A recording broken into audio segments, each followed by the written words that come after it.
어느 집에서 손님들을 초대해서 저녁 식사를 하게 되었습니다. 집주인인 엄마가 6살 된 딸에게 식사 기도 한번 해보라고 이렇게 했습니다. 그래서 딸이 엄마 난 기도할 줄 몰라 그렇게 얘기를 하죠. 그래도 엄마가 이제 이렇게 얘기합니다. 아니 내가 하는 것처럼 하면 돼. 해봐. 그렇게 얘기를 하죠. 그러니까 딸이 기도를 이렇게 했습니다. 하나님 왜 자꾸 우리 집에 귀찮게 손님들이 많이 올까요? 예. 엄마가 하는 기도를 따라했다고 합니다. 오늘 우리 세대별 통합 예배로 모입니다. 세대별 통합 모임 예배를 하는 목적 중에 한 가지가 우리 다음 세대들이 부모인 세대들이 어떻게 예배 드리고 있는지 그 예배 모범을 좀 보고 배우는 그런 의미도 이 세대별 통합 예배에 있습니다. 그래서 우리 옆에 지금 자녀가 같이 우리 앉아 있는데 예배를 어떻게 드리는지 오늘 한번 잘 보여주시기를 바랍니다. 그래서 주일학교 우리 학생들 엄마 아빠가 어떻게 예배 드리는지 잘 지켜보고 다음 주 우리 주일학교 예배 어떻게 하는지 한번 보게요. 목사님이 한번 볼 거예요. 그래서 잘 보고 배우는 귀한 은혜가 있는 예배가 되었으면 좋겠습니다. 오늘 우리 말씀은 마르다와 마리아 이야기입니다. 그래서 처음 들어갈 때 우리가 한번 생각해 볼 것은 마르다는 우리가 어떤 여인일까요? 어떤 여인이라고 여러분은 생각하십니까? 보통 대개가 이제 일을 열심히 하는 어떤 자매, 그래서 은혜보다는 또는 말씀보다는 일에 그냥 사역, 어떤 일에 참 열심히 성실하게 잘하는 그런 자매로는 우리는 마르다를 그렇게 많이 인식을 합니다. 과연 그럴까요? 오늘 말씀을 보시면서 마르다는 어떤 여인인지 먼저 한번 보았으면 좋겠습니다. 여러분 38절을 한번 보십시오. 38절에 보면 예수님께서 어떤 마을에 들어가셨다고 나옵니다. 이곳은 마르다가 살고 있었는데 요한복음 11장 1절과 12장 1절에 보면 이곳은 베다니라는 것을 알 수가 있습니다. 마르다가 예수님을 이 베다니에 있는 집에 어떻게 하셨다고 나옵니까? 자기 집으로 모셔드렸다라고 말씀을 하고 있습니다. 근데 여기서 한번 보실 것은 여러분 당시의 어떤 유대 사회에서 집을 만약에 가지게 되면 누구의 이름, 누구의 어떤 집주인으로 이 집을 말하겠습니까? 대개가 이제 그때 유대 사회 당시의 어떤 풍습을 보면 남자가 이 집의 소유로 이렇게 말을 할 것입니다.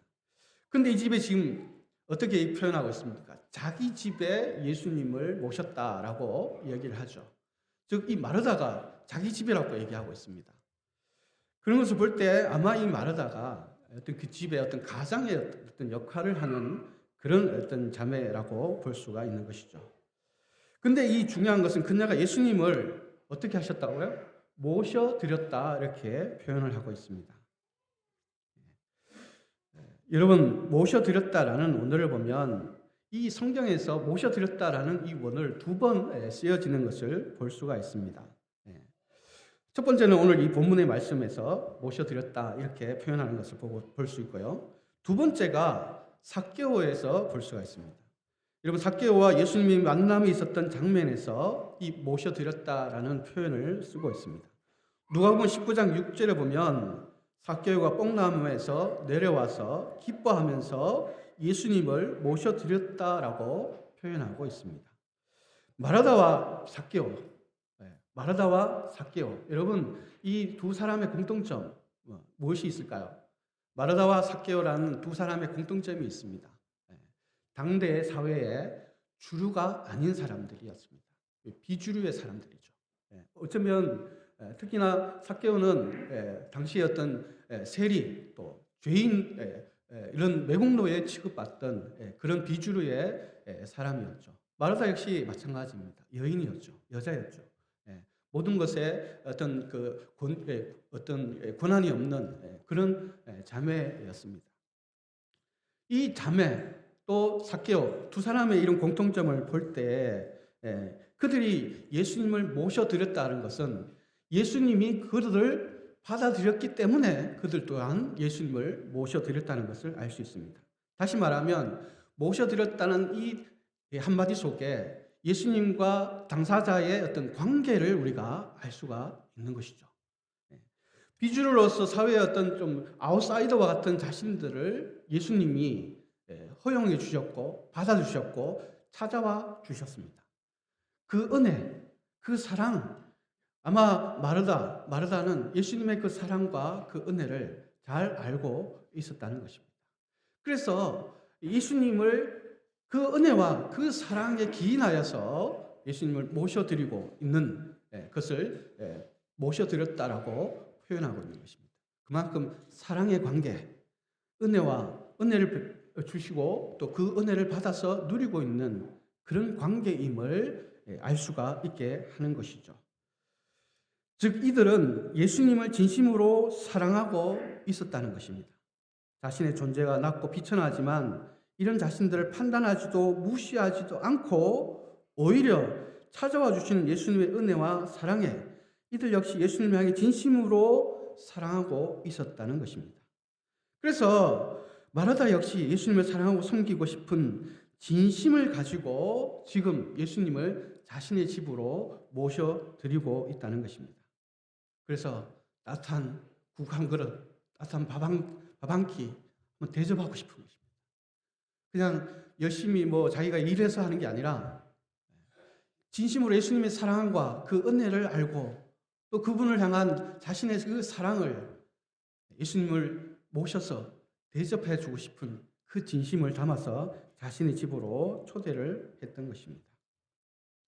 그래서 이 마르다를 생각하면 이 예수님을 진심으로 사랑하고 또 그 사랑을 말이나 어떤 입술로만 하는 것이 아니라 행동으로 실천하는 여인이라는 것을 알 수가 있는 것이죠. 예수님의 사랑과 은혜를 알고 또 그 사랑을 표현하는데 그것을 입술로만이 아니라 관념으로만 아니라 실천함으로 실행함으로 그것을 나타내 표현하고 있는 그런 자매라는 것을 알 수가 있게 되는 것입니다. 예수님을 집으로 모시고 참 음식을 준비하는 마르다 여러분 한번 상상해 보시기 바랍니다. 우리는 매주마다 우리는 그것을 볼 수가 있습니다. 우리 식당에서 가면 매주마다 우리 집사님들이 국수를 끓이고 밥을 준비하는 모습, 이 마르다의 모습 그렇지 않을까요? 저만 그렇게 생각하는 겁니까? 예수님을 모시고 음식을 이렇게 준비하는 그 마르다, 그 손길과 그 마음이 어땠을까요? 너무나 들뜨고 너무나 기쁘고 어떻게 예수님이 우리 집에 와서 내가 해주는 밥을 먹고 내가 해주는 음식을 먹게 되는 거야. 얼마나 좋았을까요? 얼마나 기쁠까요? 간을 맞추는데도 최선을 다해서 온 마음 다해서 국에 간을 맞추면서 이 국을 예수님이 먹을 것인데 예수님 좋아하실까? 그래서 설레이는 마음으로 음식을 준비하면서 너무나 기뻐하고 너무나 감사해 하면서 음식을 준비하셨을 것입니다. 저는 매주마다 우리 식당에서 그런 참 모습을 많이 보게 됩니다. 오늘도 아마 그렇겠죠? 오늘 오랜만에 제가 좋아하는 물국수가 나온다고 하는데 다음 주인가요? 다음 주. 아쉽습니다. 그렇군요. 그 음식을 준비하면서 이렇게 힘든 일을 왜 시키는 거야? 왜 하게 되는 거야? 괜히 했어. 왜 나만 맨날 이런 거 해야 돼? 빨리 끝내고 왜 좀 쉬고 싶은데 주일날은 좀 쉬고 싶은데 왜 자꾸 이런 일이 자꾸 너무 막 자주 오는 것 같아. 이렇게 하지는 않죠 우리가, 그죠? 네.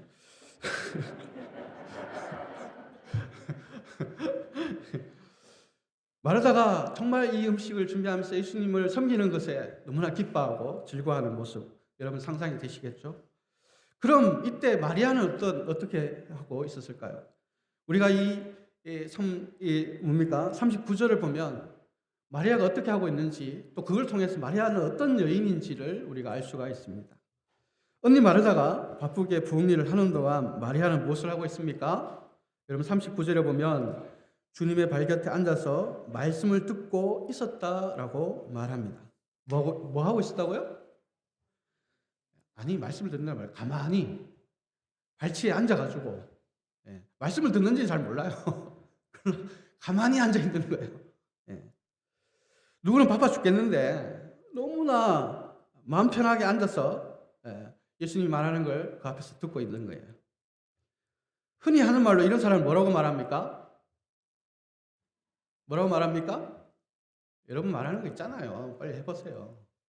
밉상, 얌체 이렇게 얘기하죠. 근데 정말 여러분 마리아가 그런 얌체입니까? 밉상이었을까요? 그녀는 주님의 발 곁에 앉아서 말씀을 듣고 있었다라고 말하는데, 이거 역시 원어에서 보면 제자가 스승의 말씀을 듣고 배우고자 하는 자세를 말할 때 쓰는 어휘를 쓰고 있습니다. 즉 마리아는 일하기 싫어서 얌체짓하는 그런 사람이 아니라는 것입니다. 예수님께 정말 말씀을 배우고자 하는 그 열정을 가지고 그분 발 앞에 앉아 말씀을 듣고 있었던 것입니다. 왜냐하면 그녀에게는 어떤 이유인지 모르겠어요. 그러나 그녀의 마음속에는 저 말씀을 들어야만 되는 어떤 간절함이 보여지는 것이죠. 저 말씀이 나에게 은혜가 주어져야 되고, 또 그 말씀을 통해서 내가 은혜를 받아야 되고, 그 말씀을 배워야 되는 그런 절박함, 간절함, 갈망이 마리아에게 있었던 것입니다. 당시에 여인이 랍비 앞에 앉아 있는 것 자체만도 이거는 허용이 안 되는 일이었습니다. 더군다나 예수님은 허용할지 모르지만 주변에 남자들이 가만히 있었겠습니까? 감히 여자가 어떻게 앉아가 있느냐, 아마 그렇게 하지 않았을까요? 눈치를 주는 사람 없었을까요? 그러나 마리아는 꿋꿋하게 그 허용 안 되는 그런 상황임을 알면서도 예수님의 발 앞에 앉아서 그 말씀을 듣고 있었던 것입니다. 왜냐하면 그 예수님 말씀을 향한 그 갈망, 배우고자 하는 그 열정, 진리에 대한 그 열망이 지금 마리아에게 가득 차 있었기 때문이었습니다. 더군다나 말씀을 듣는다라고 할 때 이 듣는다라는 의미는 다른 것에는 전혀 관심을 두지 않고 오로지 말씀에만 집중하고자 하는 그녀의 이 집념을 표현하고 있는 단어입니다. 그냥 듣는다는 것이 그냥 가만히 앉아서 들려오는 소리를 듣는 것이 아니라 다른 모든 것들은 다 귀를 닫아버리고 오직 예수님을 향해서만, 예수님 말씀하시는 그 말씀에만 전념해서 집중해서 듣고자 하는 그 의미를 듣는다, 이렇게 지금 표현하고 있는 것입니다. 여러분, 우리는 어떻게 해서든 말씀을 듣고 배우고자 하는 이 갈망이 있는 마리아에게서 은혜 없이는 살아갈 수 없다는 그녀의 절박함을 느낄 수가 있습니다.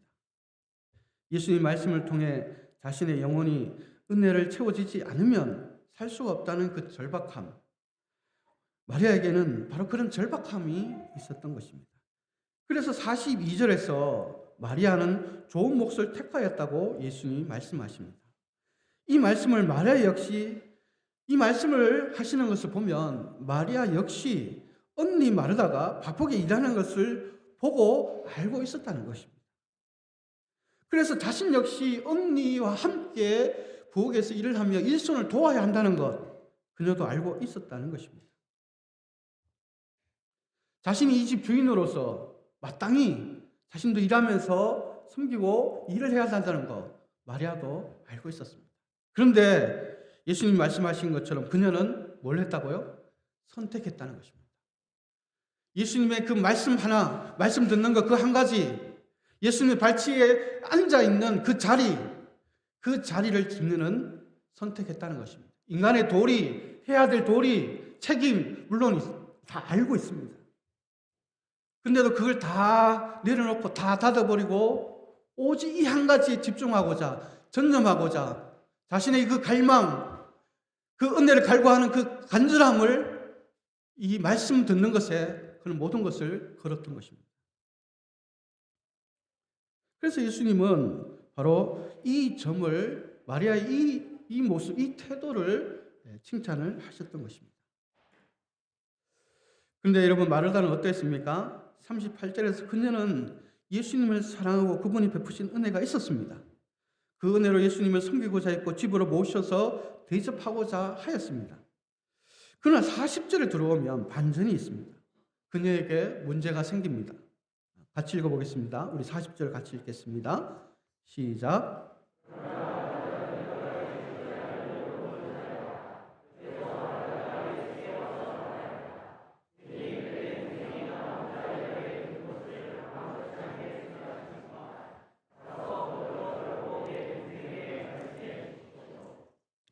40절에서 마르다가 여러 가지 접대하는 일로 분주하였다라고 말씀하고 있습니다.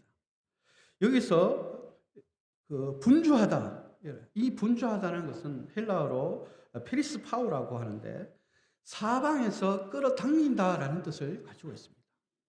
그러니까 그녀가 분주했다는 것은 사방에서 그녀의 마음을, 그녀의 관심을, 그녀의 시선을 끌어당겼다는 것입니다.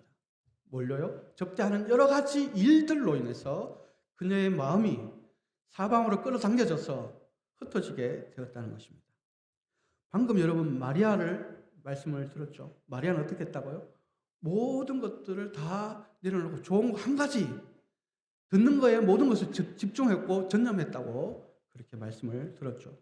반면에 마리아는 분주함, 그 마음이 여러 가지 일들의 마음을 다 빼앗기고 흩어져 버렸다고 나오고 있습니다. 지금 마르다의 마음이 사방에서 끌어당긴다는 것입니다. 일단 일이 많았고, 또 동생은 도울 생각을 하지 않고 밉상이고, 내가 더 중요한 일을 하는데 알아주는 이는 아무도 없고, 나는 땀 뻘뻘 흘리면서 이렇게 수고하는데 수고한다고 누구 하나 알아주는 이는 없고, 함께 해야 될 동생은 저렇게 앉아서 밉상짓을 하고 있고, 그러니까 마음이 그런 모든 시선들로 빼앗기고 끌어당겨져 버렸던 것입니다. 그러면서 어떻게 되었습니까? 처음 예수님을 모셔드렸을 때의 그 은혜와 예수님을 향한 그 사랑, 그 진심이 마음이 다 흩어지면서 같이 흩어져 버린 것입니다. 여러분, 마르다를 두고 흔히 오해하는 것은 마르다가 잘못되었다라고 평가하는 것입니다. 여러분, 본문을 한번 보십시오. 어디에도 마르다가 잘못되었다라고 말하지 않습니다. 예수님도 마르다에게 책망하는 것이 아니었습니다. 그녀는 분명히 예수님을 사랑했고 은혜가 있었고 진심이 있었습니다. 그래서 그것을 실행으로 옮겼고 열심을 다해 식사 대접을 하고자 했습니다. 그런데 문제는 그 일이 자신의 마음을 다 빼앗겨버리고 수단과 목적이 뒤바뀌어 버렸다는 것입니다.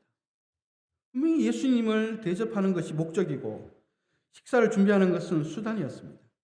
그런데 하다 보니까 일이 더 중요하게 되었고 일만 더 잘하려고 하다 보니 처음에 은혜가 상실되어 버렸습니다. 마리아와 비교하게 되고 자신의 존재감을 드러내려고까지 하게 된 것입니다. 사랑하는 여러분, 우리는 종종 마르다와 같은 나의 모습을 직면하게 될 때가 있습니다. 분주한 자신을 보게 됩니다. 우린 참 분주합니다. 하루하루 살아갈 때 우리는 직장에 가기도 하고 학교에 가기도 하고 또 저녁이 되면 가정에 돌아오고 우리가 살아가는 이 현실의 이 삶을 우리는 충실하게 살아갑니다. 그러나 우리의 마음, 우리의 영혼은 어떻습니까? 저는 저녁이 되고 마치 이 저녁 하루를 마감할 때 되면 제 마음이 마치 쓰레기통, 휴지통 같은 느낌이 듭니다. 하루 동안 살아가면서 참 여러 가지 본 것들, 들은 것들, 또 누구와 만난 것들, 그 세상 속에서 살아가면서 나도 모르게 내 마음속에 자꾸 뭔가가 데미지를 주고 쌓이고 있는, 그래서 저녁에 돌아오면 뭔가 내 마음속에 있어야 되지 않을 것들이 가득 쌓여 있는 그런 것을 보게 됩니다. 마음이 다 갈라진 채, 내가 누구인지조차 상실되어 버린 채 하루하루 그 다음 날이 되면 또 하루하루 살아가게 되는 것이죠. 그래서 정말 예전에 제가 직장을 다닌 적이 있었습니다. 한 8년 동안 직장을 다니는데 아침에 회의를 이렇게 하는 거예요. 하는데 직장 생활에 너무 빠져서 사실은 월급 받는 재미가 너무 좋더라고요. 하루 한 달 정말 땀 흘려서 일하면 그 대가가 탁 이렇게 주어지는, 근데 자연스럽게 시간이 가면 그 날을 기다리는 삶을 살게 되더라고요. 한 달 열심히 일하지만 오늘 가서 더 이상 힘들어서 못 다니겠어 이렇게 말하다가도 월급만 날만 되면 그냥 그래도 다닐만 하지. 그렇게 또 다닙니다. 그러다가 월말쯤 되면 당장 때려쳐야지, 사표를 쓸 거야 이렇게 마음을 먹었다가도 그때는 이게 월급 봉투가 나옵니다. 여러분 노란 봉투 아시죠? 네, 노란 봉투. 네, 지금은 뭐 없지만 그 봉투에 참 이렇게 두꺼운 이 봉투를 딱 받으면 한 달 동안 모든 것이 다 사라집니다. 다시 하는 거지 뭐. 그래도 해봐야지 뭐. 그러면서 또 딜레 이렇게 가는 것이죠. 어느 날 아침에 회의를 하는데 갑자기 사장님이 우리는 비전이 없습니다. 그러는 거예요. 그래서 제가 깜짝 놀라면서 좀 졸았거든요. 졸면서 눈을 번쩍 뜨면서 아멘 그랬어요.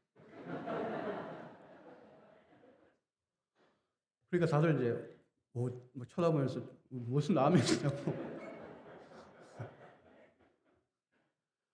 그러면서 제가 그 순간 정말 내가 누구인가에 대해서 다시 한번 생각하게 되었습니다. 내가 손인석 대리 그렇게 열심히 산다고 살면서 나도 모르게 그냥 내가 누구인가, 내가 그리스도인이고 하나님의 제자이고 예수님의 제자이고 믿음의 사람, 하나님의 백성이고 이 모든 것들, 이 나의 진정한 정체성을 다 잊어버리고 그냥 손대리로서 열심히 살고 있는 나의 모습을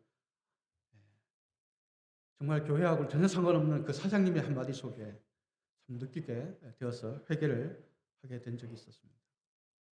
우리는 마음이 너무 분주한 삶을 살고 있는 것은 아니겠습니까? 여기에 뺏기고 저기에 뺏기고 물질에 뺏기고 건강에 뺏기고 사람에게 뺏기고 직장에 뺏기고 우리의 마음이 너무 분주해서 결국은 나 자신의 어떤 정체성조차도 잊어버리게 만드는 그런 분주함 속에 우리는 살고 있지 않습니까? 그래서 또 다른 마르다의 모습으로 왜 저 사람은 나를 도와서 일하게 하지 않습니까? 예수님을 원망하며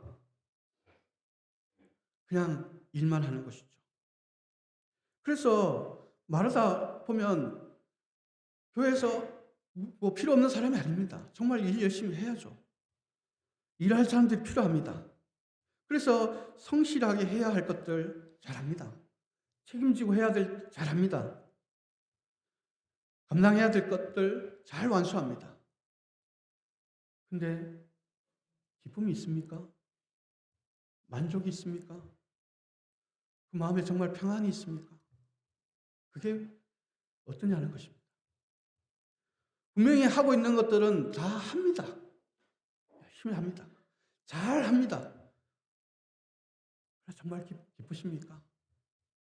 정말 평안이 있습니까? 정말 주님으로 인한 만족이 그 안에 있습니까? 마르다가 분주함으로 인해서 뺏겨버린 것입니다. 예수님을 향한 그 진심. 그래서 그 진심이 섬김으로 이어졌는데 그 은혜가 섬김으로 이어졌는데 다 그냥 스탑돼. 아무런 의미가 없어져 버렸습니다. 열심히 맛있게 점심 식사를 준비했는지 모릅니다. 그래서 사람들로부터 잘했다고 대접 너무 잘 받았다고 칭찬받았는지는 모릅니다.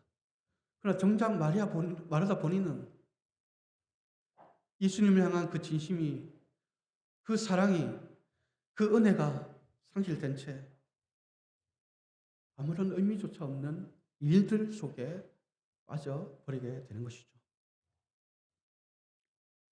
그래서 우리는 마르다를 통해 찬양의 가사처럼 한번 마음에 새겨볼 필요가 있는 것이 있습니다.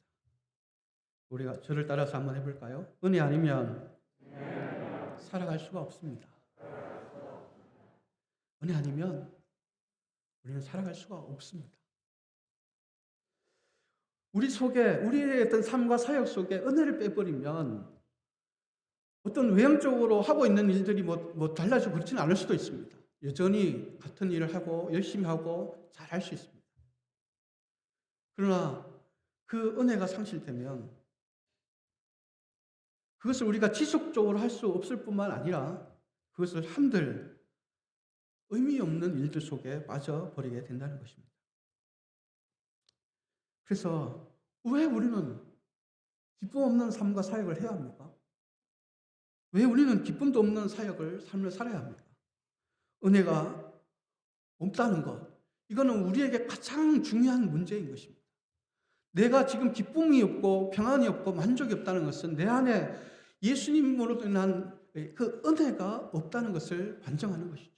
그러면 우리는 가장 적신호 앞에 지금 놓여 있는 것입니다. 우리의 영혼을, 우리의 어떤 내면을 기쁨이 없다는 것, 만족이 없다는 것, 평안이 없다는 것, 이것이 아무런 문제가 없다고 여기지 마시기 바랍니다. 이것은 우리에게 너무나 절박한 적신호이고, 그래서 우리는 은혜를 통해서, 예수님이 주시는 그 은혜를 통해서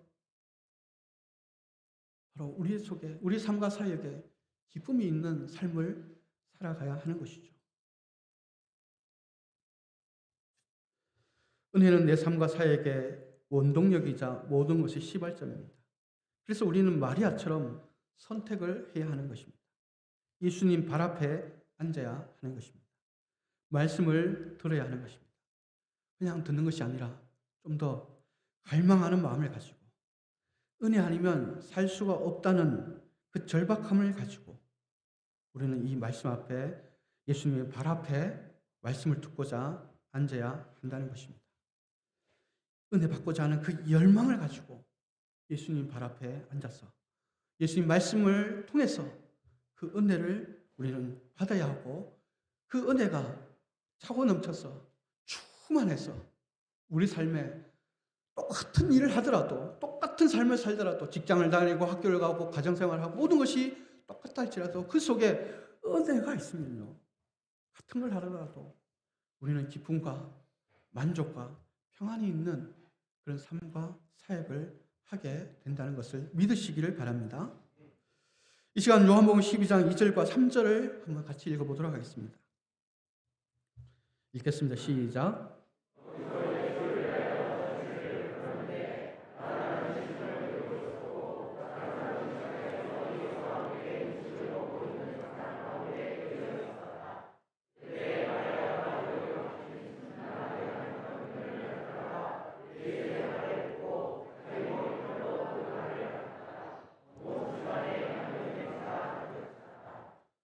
오늘 본문과는 또 다른 날인데, 근데 다른 날인데도 불구하고 비슷한 상황을 우리가 보게 됩니다. 마르다는 지금 뭘 하고 있죠? 여전히 식사 준비를 하고 있습니다. 근데 마리아는 지금 뭘 했습니까? 자신의 향유 그 한 건을 예수님 발 앞에, 발 위에 붓고 자신의 머리털로 그 발을 씻기는 그런 헌신을 하게 됩니다. 여러분, 향유 한 건은 오늘날 치면 3천만 원 정도 되는 돈입니다. 당시에 여인이 향유 한 건 3천만 원에 해당되는 그 돈을, 그 정도의 이 향유를 모은다는 것은 엄청난 힘이 드는 것입니다. 그래서 자신의 모든 전 재산, 전부라고 말할 수 있는 것입니다. 근데 그것을 어떻게 했습니까? 예수님 발 위에다가 그것을 다 부어버립니다. 그리고 머리털로 씻습니다. 자신의 전부를, 자신의 모든 것을 다 붓습니다. 누군가는 이것은 낭비다, 허비다 이렇게 얘기를 하죠. 근데 예수님을 향한 그 진심과 사랑이 얼마나 충만한지, 자신의 모든 것을 다 쏟아부어도 아깝지 않은 그런 헌신을 마리아가 하는 것을 볼 수가 있습니다. 이것은 어디에서 나오는 것일까요? 바로 예수님 발 앞에서 말씀을 통해서 받은 그 은혜가 차곡차곡 쌓이면서 이것이 헌신이라는 섬김으로 이어져 가게 되는 것이죠.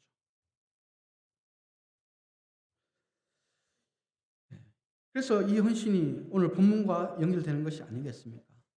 말씀으로 자신의 내면을 은혜로 채우고자 갈망하고 말씀에 집중하는 삶을 살아갈 때 바로 이런 헌신이 나오는 것이라는 것입니다. 세상이 이해할 수 없는 너무나 기적 같은 깊은 헌신이 나오는 것을 볼 수가 있는 것이죠.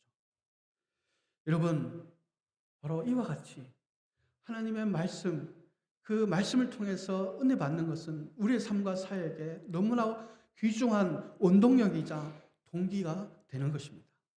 그래서 우리가 어떤 다른 것들보다 선택해야 한다면 오늘 이 마리아처럼 다른 어떤 것들 다 귀를 닫을지라도 여기에 집중하고 전념해서 다시 한번 여러분 시작해보는 것은 어떻겠습니까?